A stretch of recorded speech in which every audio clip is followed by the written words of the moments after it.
Greetings, everyone. Welcome to Newsnight. We are live from our studios at Northridge in Accra. My name is Kenneth.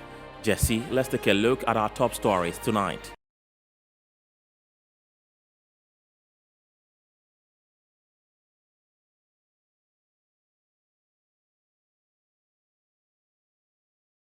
One civilian dead with 3 military officers reportedly in critical condition following a fatal accident in Zebila in the Upper East region a day after the Ghana Armed Forces confirmed another incident in the Eastern region involving 16 military officers. In a bizarre situation, a man and a cow have been electrocuted after a high-tension cable fell into a clogged water at Kwame Nkrumah Race in Accra. And also coming up, social movement group Arise Ghana sets 28th and 29th June 2022 for a protest march in Accra against what it describes as prevailing socio-economic hardships in Ghana. And coming up in business, domestic interest payments accounted for 82.7% of the total interest payments in the first quarter of 2022. And later on the international front, Prince Charles slams UK's plan to send refugees to Rwanda. Details are coming up shortly. Stay with us.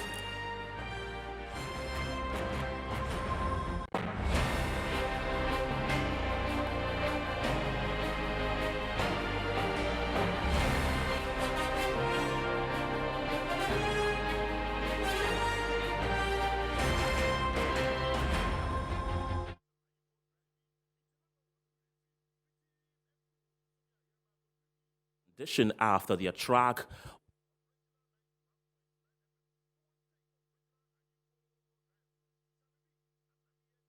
the Upper East region. The incident reportedly left one person dead. According to an eyewitness, the car was from Bolga towards Boko. The 3 injured men are currently responding to treatment at Zebila Government Hospital. The accident comes a day after the Ghana Armed Forces confirmed another accident involving the military, which occurred on Thursday at a spot along the Suhum-Enum-Apampam Road in the Eastern region. According to the PR unit of the forces, 16 military personnel sustained various degrees of injuries in the accident while on an operation to stop illegal mining on some water bodies in parts of the Eastern region. The injured were initially treated at the Enum-Apampam Clinic before being evacuated to a 37 military hospital in Accra for further treatment. There was no fatality. Now, video of the accident seen by Metro News has some of the soldiers strewn about the accident scene, some with broken limbs, while their colleagues in the second vehicle attend to them, offering first aid as they awaited ambulance services.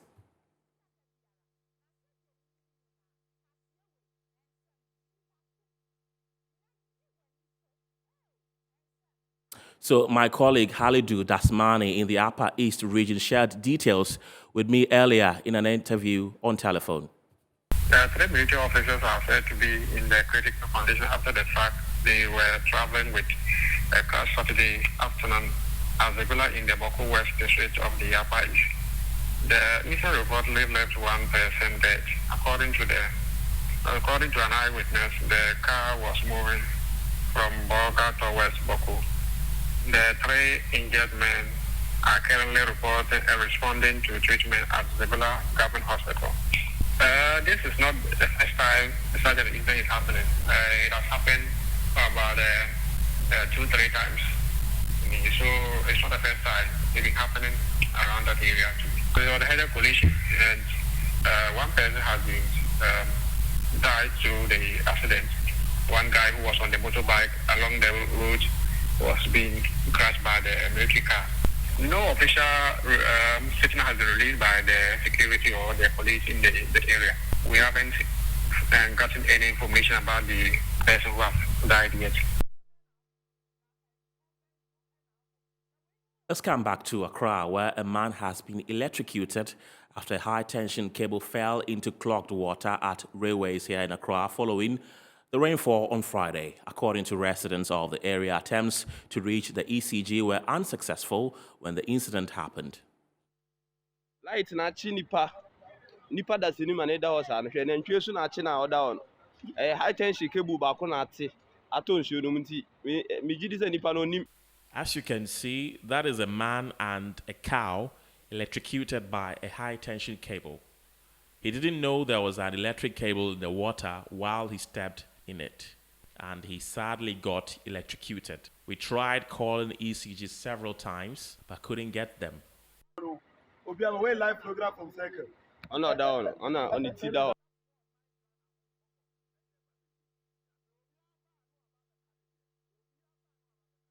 Let's go back to the northern part of the country where a 46-year-old driver, Yakubu, has been bent and shot to death by unknown gunmen at Nakum in the Pusiga district of the Upper East region. According to sources, Yakubu was commuting between Boko and Sinkase Road when he was attacked. One of the passengers on board the vehicle, giving an account, narrated that the bandits blocked the road and ordered the passengers out before killing and burning the deceased. He mentioned all their valuables were taken away by the attackers.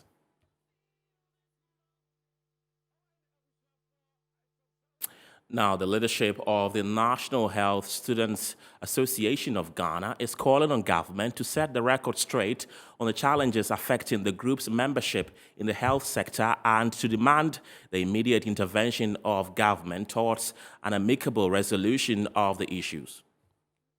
We cannot belabor the issue of the current hardships that everyone is complaining about. And on top of that, we have colleagues who rise up every day, go to work, exposed to nosocomial infections without being paid their meager allowances that they have worked for, while others continue to stay home without hope of being posted to hospital facilities to work and be able to earn their income to honor their responsibilities. Ladies and gentlemen, these interns are under Ministry of Health, and as we speak, since September 2021, our members who are currently doing their service, what we call the health interns, that's the allied health and some nurses, have not been paid their allowances for 9 months after taking up postings and picking transport to work as the state requires them to do so. Our colleagues are still without payment of their allowances. We do not think this is acceptable. 2019 second batch of nurses and allied health group. Friends from the media, another concern for us remains that, as we speak, we still have some batch of the 2019 nurses who have still not been posted. Unfortunately, the allied health group is also part as well. We've had reports of a later batch, some who completed in 2020, being posted based on their willingness to pay through. We have placed our trust in the system defined by government. Let's move away from health and talk about ex gratia because Executive Director of Solidaire Ghana, Benjamin ESSUMAN, has called for a review of the Constitution which guarantees the payment of salaries and ex gratia to Council of State members as part of Article 71 holders. Just payment system, Yes. which has been existing since 1992, thereabout, and which has now reached a level virtually keeping us poor and asking our government every year to go begging to balance our budget. Right. If we have such money, as we calculated, Yes. almost 50 million Ghana cedis every 4 years being paid out to by calculation it was 24. Yes. And I proved to you that now it's 30. So virtually to go about more than 50 million, to go about maybe 70 million. So we are proud as a country to pay 70 million cedis every 4 years to a people who have served their time in public office, who have gone on retirement and received their ex gratia, Right. who are on monthly salary as a result of the fact that they served at the top, highest positions. They were at the zenith of their careers. We fought those who promised to protect the public purse and came to office and have refused to protect the public purse. So If the president, after saying that I'll protect the public purse, had instituted measures not only about ex-gratia being paid to, successful Ghanaian citizens who have been asked to come and sit and advise him as Council of State members periodically, but to look at the complete, protection of what we call our national kitty, we wouldn't have been here having this. General Secretary aspirant of the MPP, Charles Bissiu, however, insists the president is already protecting the public purse. None of the government officials who returned their, who's had cards and all that, has published this.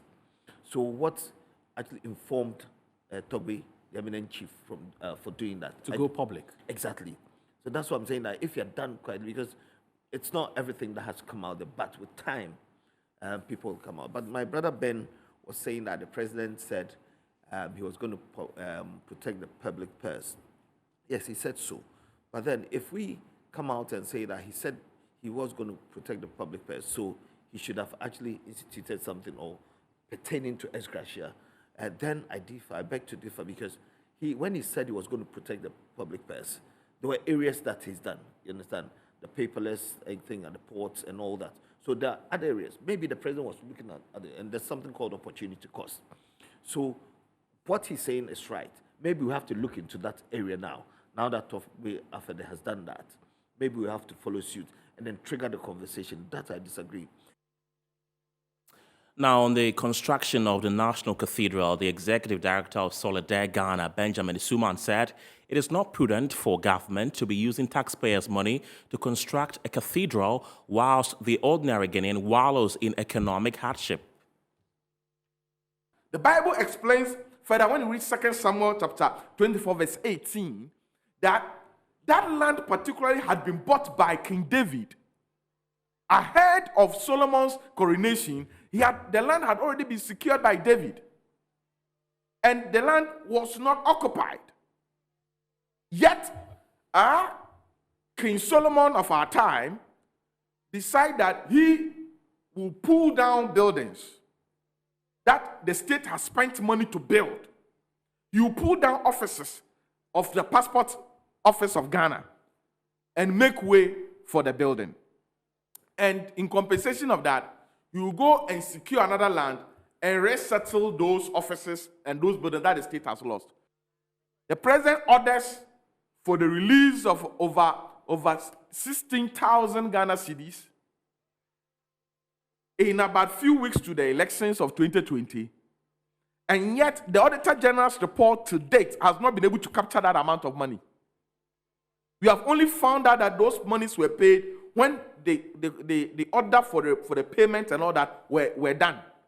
In 2 years after that, I'll be surprised that the Almighty God, the great architect himself, will be so pleased to come and reside in a building that is fraught with such opaque and destructive beginnings, and which other people's livelihoods have been distracted as a result of it. I am sure God will not want to stay there. God will not want to stay in a building that is about, currently the situation is about foundation level. Almost 200 million Ghana cedi has been spent already. And yet, this country doesn't have money to pay allowances for national service personnel, to pay other essentials of this country. Other pregnant women are being carried shoulder high to cross bridges in this country. And yet, God is so happy that we should invest 200 million of our taxes into a project that has not even reached foundation level. I would look at the benefits of it eventually. You see, the way he's talking, he's saying that people have been evacuated, taken out. But those areas, I think it was government lands, wasn't it? Yep. Yes. To the government land. So it wasn't like going to people's homes, private homes, and taking them. These were government lands that judges were actually living there over the years. And then the government thought that this is the area where we put the cathedral. We did a certain area. It's closer to our parliament, the International Conference Center, and all that. So it's, situating it there would help the country. Now, money that goes into it, yes, it's a Christian thing. Our population is majority Christian. And then we have the Muslim, which is about 17, 18%. But we have a powerful edifice for the Muslim community, which was built through proceeds from the Turkish government and all that. And the government comes in and says, okay, let's do another one. Because if you look at this country, the unity between the Islam and Christianity alone, okay, it's very important. It brings unity between the two faiths, right. Okay? So having peace in this country is worth more than billions of dollars. Let's talk about poultry farming, because poultry farmers within the Bono region have not been left out of the economic hardship that has bedeviled the sector.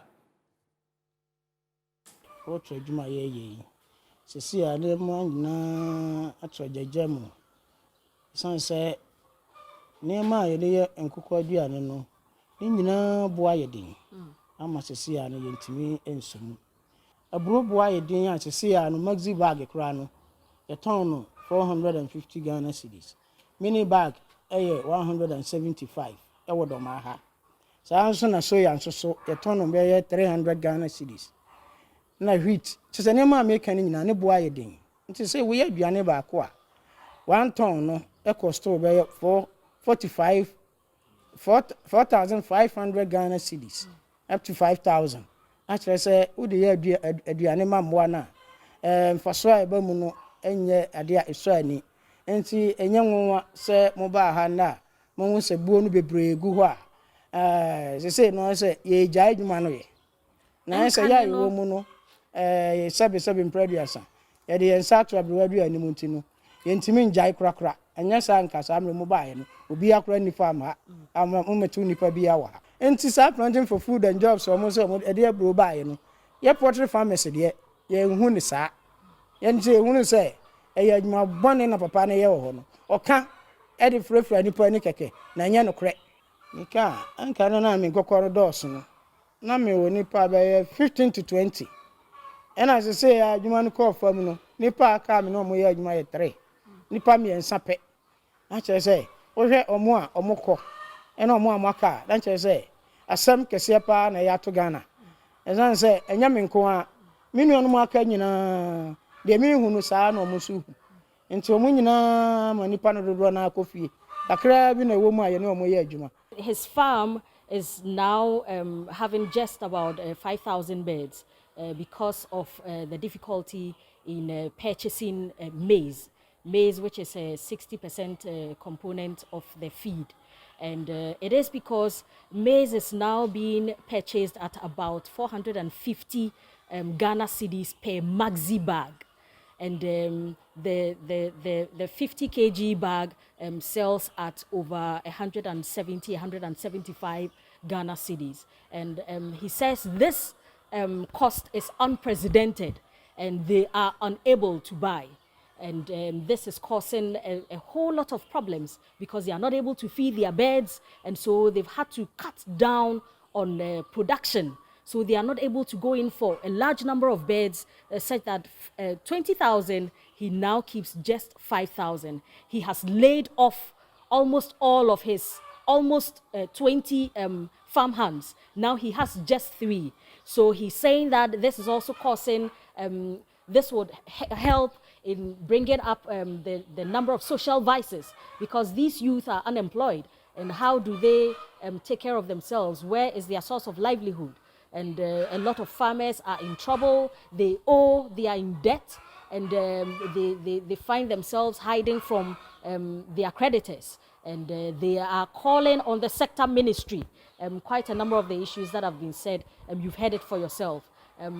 He is talking on behalf of other farmers because he's a former chairman of the Poultry Farmers Association here in Doma. And so he is calling on government and the sector ministry to be up and doing to see how best they can rectify the situation in the poultry sector.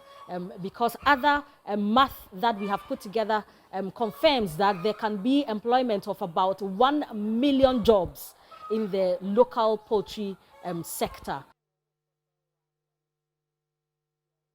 If you're watching us on DSTV, this is channel 277. On GOTV, this is channel 170. News Night returns after this break.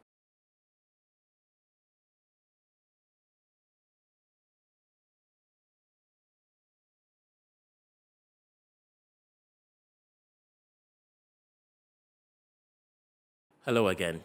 The leadership of Arise Ghana say they have finalized engagements with the Ghana Police Service over their impending demonstration in Accra. The demonstration is scheduled to hold from 28th to 29th June 2022. Signed jointly by 3 leading members of Arise Ghana, namely Bobby Ansah, Bernard Mona and Mensa Thompson, said pursuant to fruitful deliberations with the police, details and modalities had been agreed on for the demonstration. It's noted that the first day, 28 June 2022, of the demonstration would begin at the Kwame Nkrumah Circle Interchange, otherwise known as a Brassport, where they would converge between 12 p.m. and 3 p.m. The statement said on the second day, the 29th of June, they would converge at the Airwalk Sports Stadium at 12 p.m. and move on to the Lands Commission Road, to the Liberation Road, on the way to the Ministry of Finance, where a petition will be presented to the Minister of Finance. It said from the Ministry of Finance, the demonstrators would move to the frontage of the Parliament House of Ghana, where they would present a petition to the Speaker. The statement said the purpose of Arise Ghana demonstration will be to protest persistent and astronomical hikes in fuel prices by the Akufo-Addo government that had imposed excruciating economic hardships on Ghanaians. It said it was to protest against the imposition of the obnoxious e-levy on the already burdened Ghanaian people by what it called the insensitive Akufo-Addo government, and to demand a full-scale and bipartisan parliamentary probe into COVID-19 expenditures. It said they were also protesting the grabbing of state lands by officials of the Akufo-Addo government, particularly the declassification of huge portions of the Achimota Forest Reserve. The demonstration will also be protesting against the increased rate of police brutalities and state-sponsored killings of innocent Ghanaians, as well as the growing culture of human rights abuses under the watch of President Nana Addo Dankwa Akufo-Addo and Vice President Dr. Mahamudu Bawumia. They are therefore calling on all to step out and support them on the scheduled days.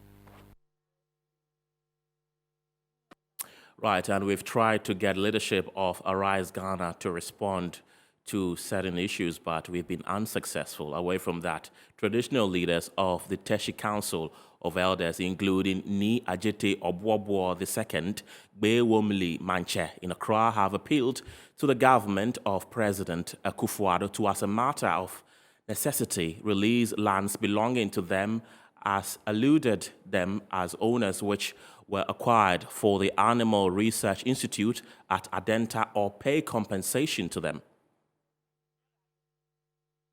Right, and we'll bring you details of that story in our subsequent bulletins. In the meantime, the lack of ICT infrastructure for Asin Nwanso MA Junior High School in the Central Region is making it difficult for pupils to perform in their final examination. Headmaster of the school says teachers have been employing stopgap measures such as the use of stones in the place of computer mouses to teach pupils. The Asin Nwanso JHS block was in a very deplorable state and almost inhabitable. According to stakeholders of the school, it had no windows and doors and became a habitat for all manner of animals. Miscreants also took advantage of the situation and turned the school to a toilet facility. Academic activities were mostly brought to abrupt end at the onset of rains.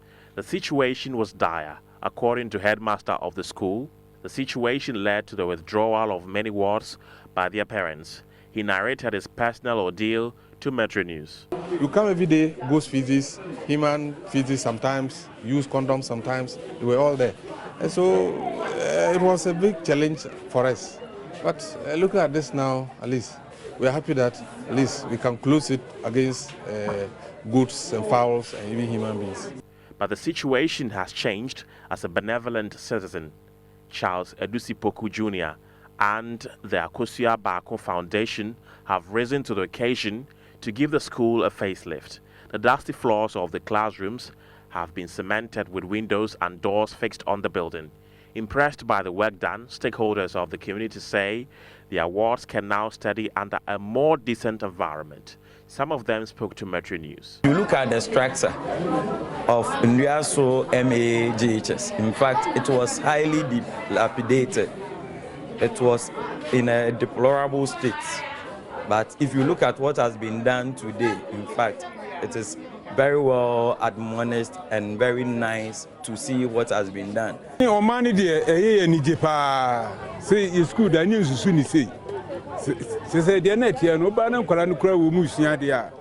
fact, now,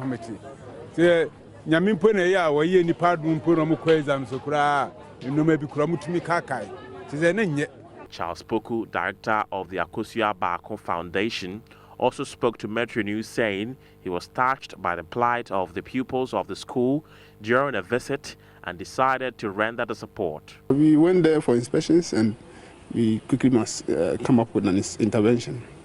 What we did was that we needed to quickly put some funds somewhere and then come up with a plan to renovate the whole school. And as you saw today, and per the videos and the pictures there, you will see the state of the school now. It is where people must study. But behind the smiles is even a more bigger challenge. Pupils have never witnessed a computer or any of its peripheral devices. Headmaster of the school says teachers mostly use improvised means, such as drawings, to teach the ICT subject.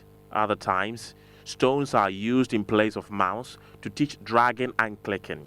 He said performance of pupils in ICT has been at an all-time low and thus appealed to relevant stakeholders to come to the aid of the community. As a trained teacher, they say we should always try to innovate, improvise. So we improvise all the time. You will say some time ago, some teachers were using stones to demonstrate mouse. This is what we do here. A lot of time you draw it on the board. I can imagine using a chalk to draw maybe a computer interface or something on the board for the children to do. If your drawing is no good, it won't be clear. But why should you even draw when you could get a physical and say, this is a keyboard? PTA chairman of the school, Efia Boatema, added her voice and called on benevolent entities to assist the school with an ICT center. Me here computer lab. Me penkola me nya computer ma wom. No mo di esua de. Fine we me nya computer lab wa. Na by me hotel me nya table bi ne kunwa bi e wa ha dan de. Na ko pa dom. Ye benya bi ye wo bi wa ha mo a wo siesia man. Mankola na ye esua mu computer.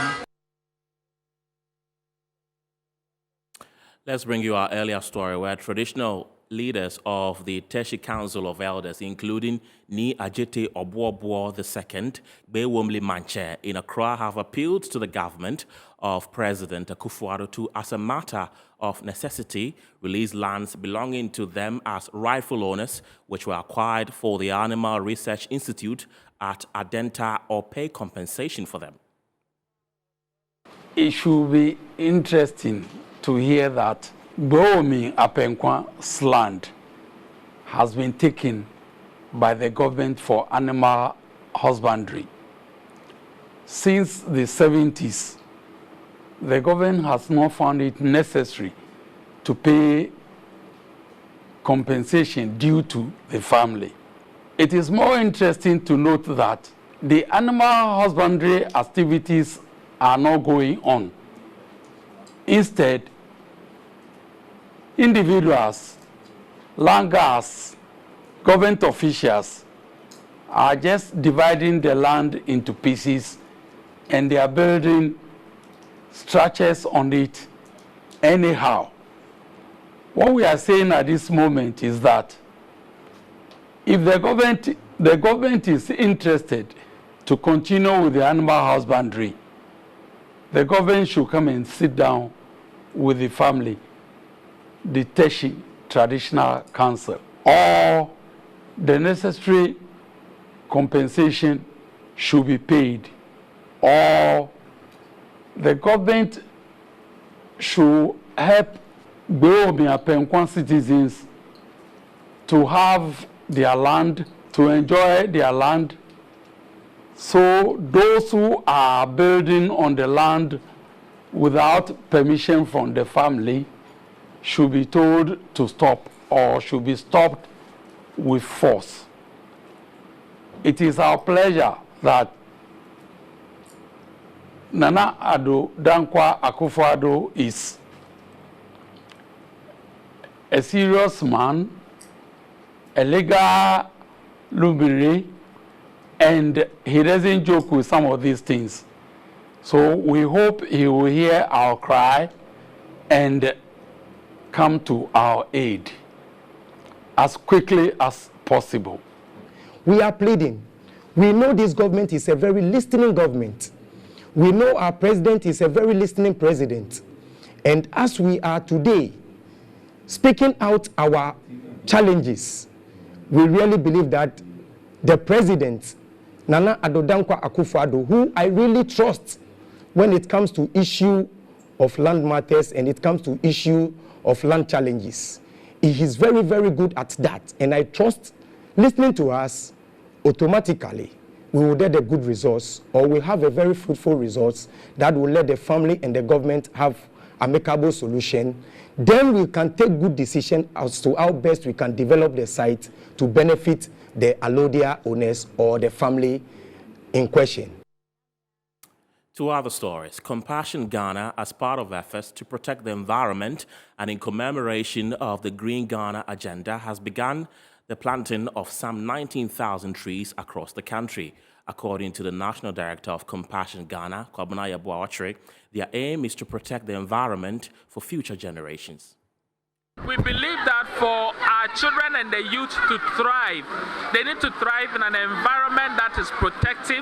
They need to thrive in a place that provides all that is necessary for them. And so we see the tree planting as part of our sustainability agenda. As a child-focused, a Christ-centered, and a child-driven organization, it is the reason why we are partnering with the churches, the communities, our opinion leaders, and even the youth themselves to plant over 19,000 trees today. But moving forward, we are going to plant even more. We've come up with an idea from my team that for every child that we bring onto the project, we are going to plant one tree. And with the over 95,000 children we currently have, what it means is that in the next foreseeable future, we will be in a position to plant over 150,000 trees, with a hope that we will contribute to the SDGs, we will contribute to the national agenda. Moving around, we've seen a number of water that are polluted, a number of places which are cleared. In the next foreseeable future, with increasing climate temperatures and others, we believe that if we do this, it's going to create a nurturing environment that protects the children, that gives them the environment to thrive. For the caregivers and the parents who are into farming and other economic productive activities, agro-based, the environment protects it, and it also ensures that their products are thriving. This is Newsnight on Metro Television. We take another break. We'll be back with more.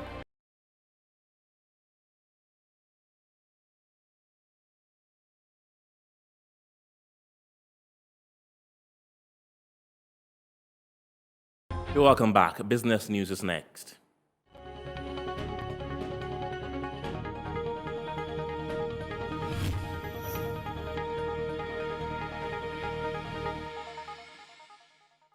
And in business tonight, the May 2022 Monetary Policy Report by the Bank of Ghana has revealed that domestic interest payments accounted for 82.7% of the total interest payments in the first quarter of 2022. The report said external interest payments constituted the remaining 17.3%. It further disclosed that total interest payments amounted to 10.6 billion Ghana cedis over the review period, higher than the envisioned target of 10 billion Ghana cedis. The report explained that total interest payments constituted 63.8% of domestic revenue, down from 64.6% recorded in the corresponding period of 2021. The government's total expenditures and arrears clearance for the first 3 months of 2022 amounted to 27 billion Ghana cedis, about 5.49% of gross domestic product. The figure was below the target of 30.5 billion Ghana cedis, which is 6.1% of GDP. The outturn represented year-on-year growth of 16.1%. Compensation of employees, including wages and salaries, pensions, and other wage-related expenditure, was estimated at 7.6 billion Ghana cedis. The figure represented 15.7%, which is lower than the target of 8.9 billion Ghana cedis. Use of goods and services for the period under review amounted to 163.5 million Ghana cedis.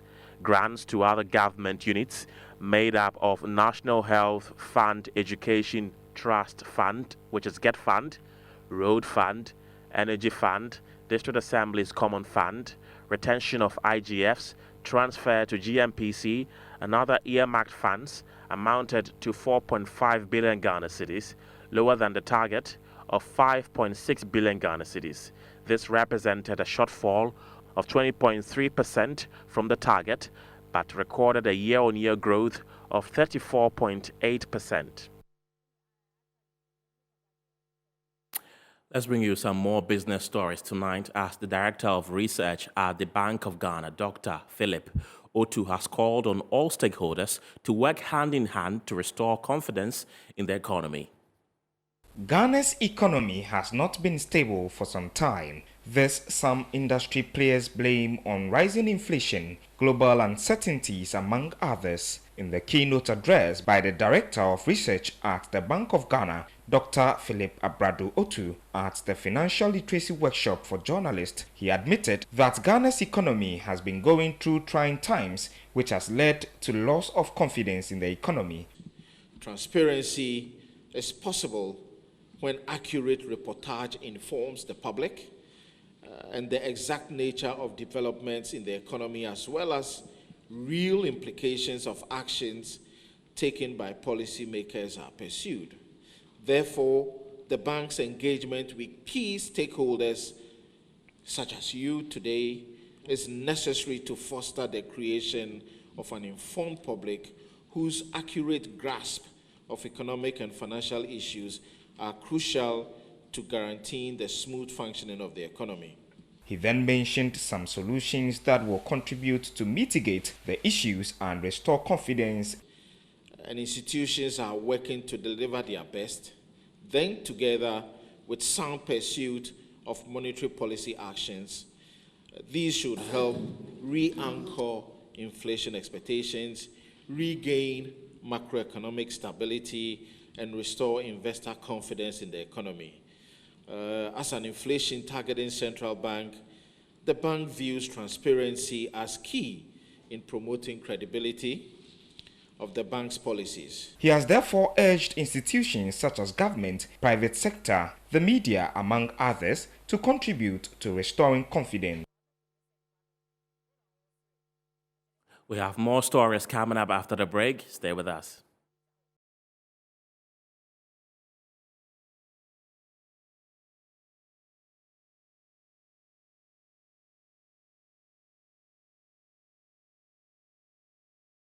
Let's take you back to other stories. We earlier mentioned that the leadership of Arise Ghana say they have finalized engagements with the Ghana Police Service over their impending demonstration in Accra. The demonstration is scheduled to hold from 28th to 29th June 2022.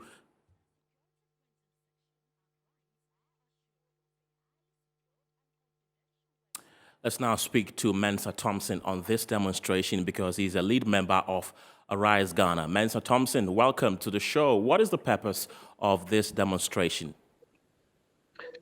Thank you very much. A very good evening to your cherished viewers. This demonstration had been put together mainly to demonstrate our displeasure at the misrule and mismanagement of the President Akufo-Addo Dr. Bawumia regime. For the last 5 years, Ghanaians have been fed with nothing but sheer incompetence, corruption, nepotism, abuse of office, indiscriminate disposal of national assets, severe hardship, high cost of living, serious unemployment, and a number of things that have made life so unbearable for the ordinary Ghanaian. And we believe that what we've gotten to as a country we cannot entertain some of this misrule and mismanagement anymore. And we've been speaking for the last 5 years. We've been raising issues about corruption, issues about nepotism, issues of abuse of power, the issues of judicial interference, a number of these issues that we've been raising for the last 5 years. Still, the government seems to be irresponsibly adamant and does not want to budge to any of the calls that we've been asking for. Right. And so it has become imminent that we do something that has not been done before in the history of this country, because drastic situations require drastic actions. And so we are putting this demonstration together to, as a matter of urgency, exercise our utmost displeasure. Right. Mr. Thompson, if you say that you are going to do something that has not been done before in this country, what do you mean by that? What we mean is that on the 28th of June, when we converge at Obra Sport, we are moving straight to the Jubilee House. We are going to camp in front of the Jubilee House from afternoon to 10 p.m. in the night.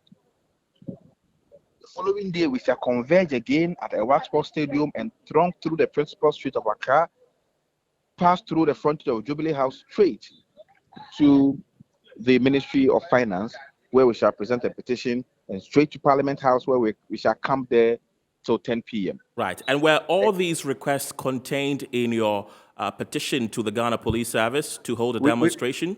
We have completed all modalities.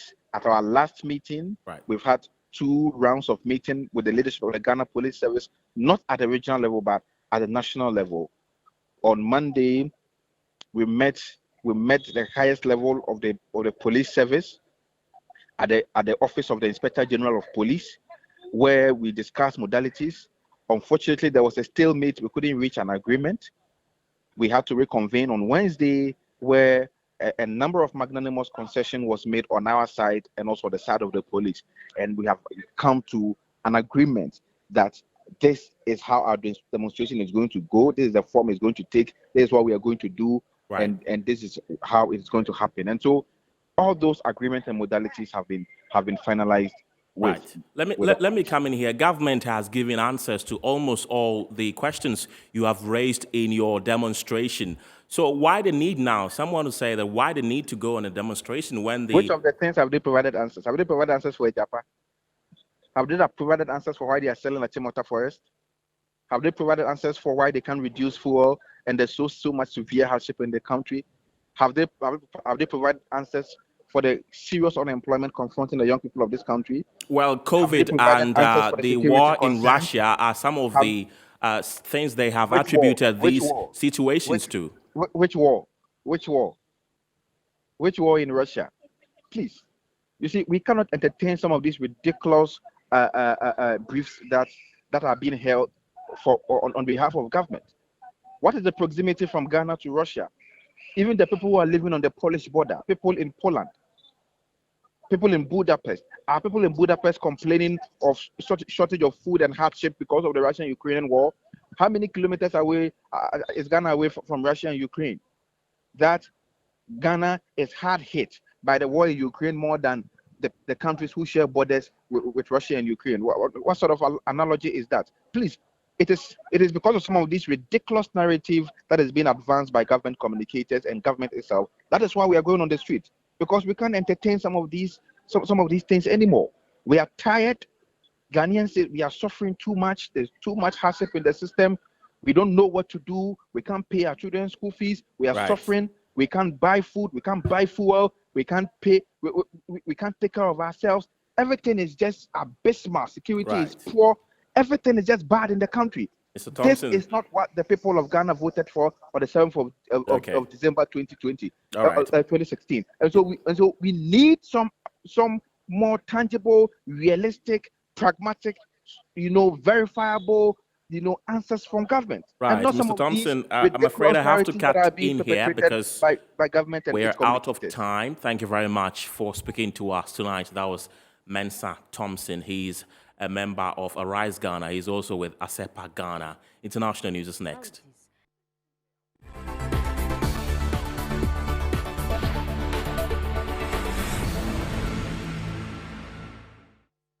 Let's take you to the UK, where Prince Charles has privately described the British government's plan to deport asylum seekers to Rwanda as appalling. Two media reports said as the first flight taking refugees to the East African country is due to leave next week. He is reportedly concerned that a controversial asylum policy will overshadow a Commonwealth summit in Rwanda, where he's due to represent his mother, Queen Elizabeth II, at the end of this month. That's it for now, but before we go, a look again at our top stories.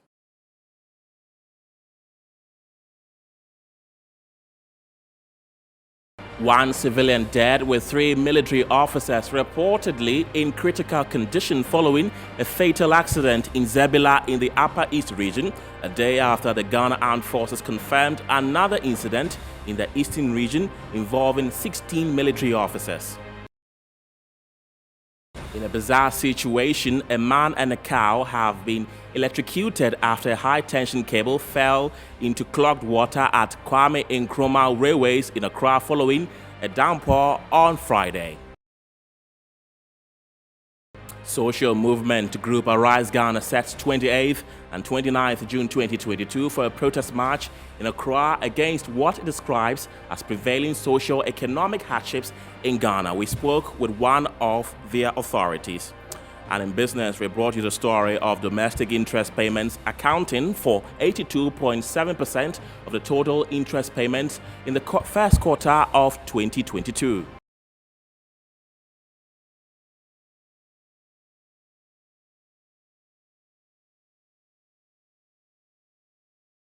Charles slams UK's plan to send refugees to Rwanda.